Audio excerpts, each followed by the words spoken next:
Okay, now we are going over to Toph. Toph. I mean, she was one of the characters who got really wronged in the end. She has a character. Her character flaws are mostly the fact that she hates relying on others and thinks she'll be weak because of it. She has very little character development, actually none whatsoever. She's not reconciled with her parents, nor do her parents understand their mistake, and she is extremely underestimated by those around her. And her only character trait that doesn't really go along with any of this, but kind of does, is the fact that she's got a lot of angst. A lot like Zuko. And that's part of the reason why we like Toph. She's an angsty character. She's underestimated. She's thought of as awesome. She's a little overrated for being a side character. Well, she's kind of a main character, but not. Anyways, let's get into the first thing. So, she hates relying on others, and she thinks she'll be weak because of it. This leads to a lot of problems that center around Toph. It is extremely sad for a lot to most people. But this connects back to how underestimated she is. She wants to prove that she can do stuff on her own. And her parents see her being blind as a disability, and because of that, that's why she became such an awesome master earthbender. But I find one of the saddest things in one of the categories that they really did Toph wrong was the fact that she did not reconcile with her parents, and nor did their parents understand the mistake they made with their daughter. It's just, how could you just drop the ball on that? She was such a good character. You gave her almost no character development at all. You do not reconcile her with her parents. Her parents don't understand the mistake that they made. She's still underestimated by those around her. She still hates relying on others. And she's angsty. Most people would think that she's the perfect kind of character. But in my view, she's a horribly developed character. When you really think about it, her parents don't trust her with anything. They think of her more as a burden, and she knows it. And then, this is part of why she's underestimated by others. She's underestimated sometimes by Katara. She's also underestimated by her parents, obviously, and she's underestimated by other people just because of her blindness. She has no character development other than when she's with Katara and discovers her femininity.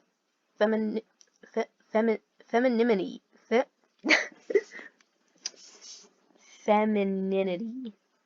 I think that's how you say it. I don't know.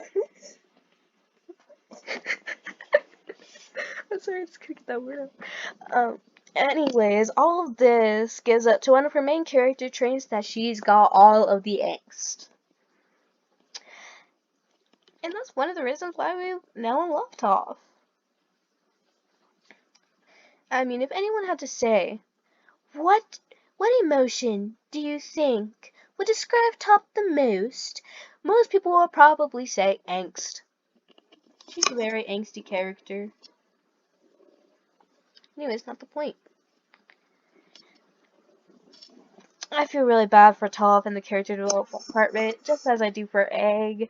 They have very little character development throughout the entire thing. All the books, all the arcs. It's just saddening. So, there's not really much else you could talk about for Toph, because Toph is simply just Toph. I mean, she's just Toph. So now we're moving on to Sokka. Sorry. I was watching the character iterations for you all. Sokka. Ew. So, here are his flaws. He's unprepared to even try to lead others, and mostly when they need it the most. He's extremely childish, he has a lot of self-doubt, he has no male figures to look up to or even try to follow. He's sort of like, well, he's sort of like a man stuck in his kiddie days. Left, I have leave here. Left behind by all the men in his village when they went to war. And then you have the fact simply that the boy is boring. That's just my own main personal opinion. That probably should be there. And then his character traits. He's the typical funny guy. He keeps everyone in high spirits most of the time. He's pretty down to earth and a bit of a scientist when you kind of think about it. I mean, look at his face here. How does that not make you think that he's either the particular stupid kid or the particular funny guy? I mean, think about it. Anyways, he's unprepared to lead because of a lot of his self-doubt. This is one of his flaws. It ends up being resolved at some point. I don't remember when. Sokka's he's not like my favorite character. He's pretty childish, which is why he's considered the typical funny guy.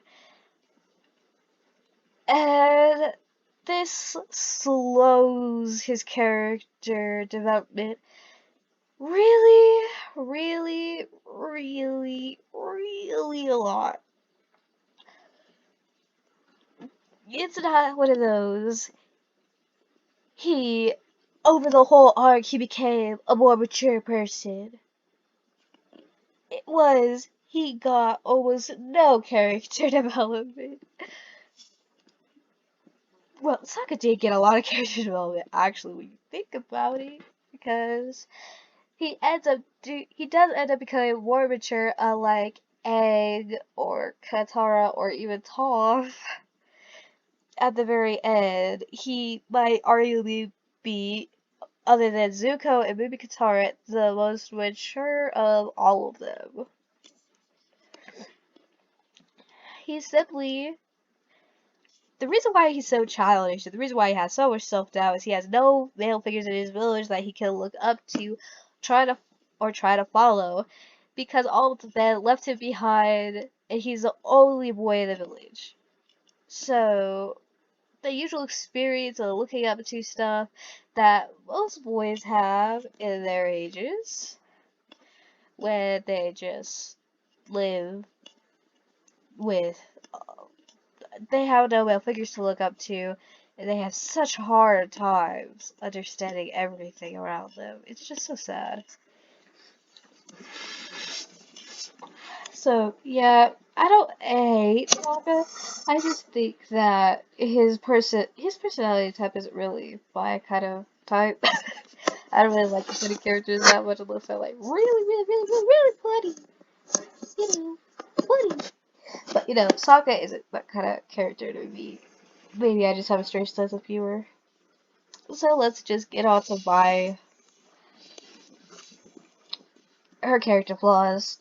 She has empathy issues. She gets the worst amount of character development, even for a side character. There is absolutely no change from when you first see her to the last time you see her. No change at all. And she doesn't try to understand how others like. She was trying to connect back to her empathy issues. Mai's entire personality and all of her character flaws never get resolved, which is part of why I think that the Maiko by and Zuko would never work. She has empathy issues. She simply does not understand how Zuko is mentally built. She has empathy issues. She sighs all the time. She hates pretty much everyone besides Zuko. He's the only person that she actually likes, even half as much as anything. I mean, she does, part of her childhood, which you see in one of the episodes, does revolve around why she's like this. Her parents kept her in line, and she got put down whenever she didn't do what they wanted, or somehow seemed to tarnish her family's name. Quote unquote, tarnish. Tarnish, tarnish, tarnish, tarnish.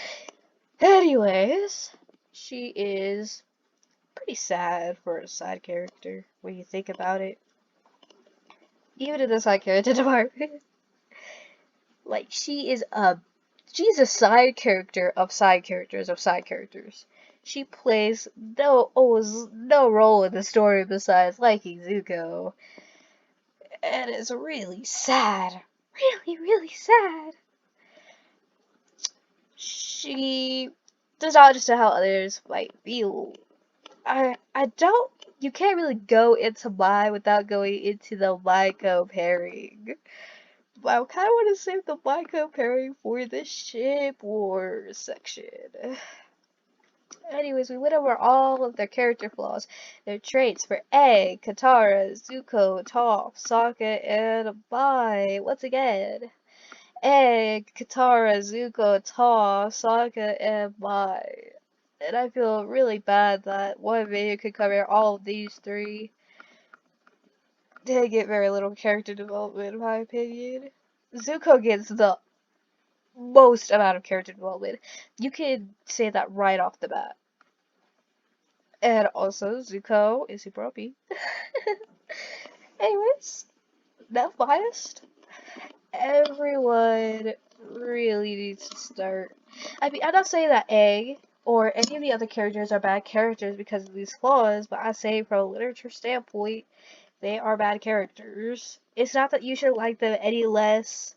Aang is a pretty good character, in my opinion, because he's a character I grew up with. My brothers introduced me to Avatar when I was a child. When I was younger. Like, when I was like 5 or 6. And I rewatched it multiple times. And Aang used to be my favorite character until I got older. And my favorite character kind of switched around. I really like Toph, and then and Katara I couldn't just make a connection with Katara. So she wasn't really a character that I liked. I ended up liking Zuko because he's super tyrant-y, pretty cool. And then, you got Sokka.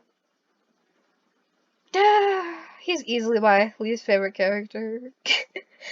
No, Mai's my least favorite character. Sokka isn't as bad as mine. It's just her pure empathy issues. It's just it's sad. Anyways, that was everything wild with Avatar: The Last Airbender character arcs.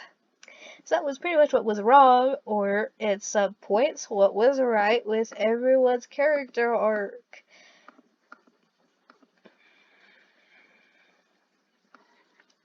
I think the only one that really got a top star of me was Zuko.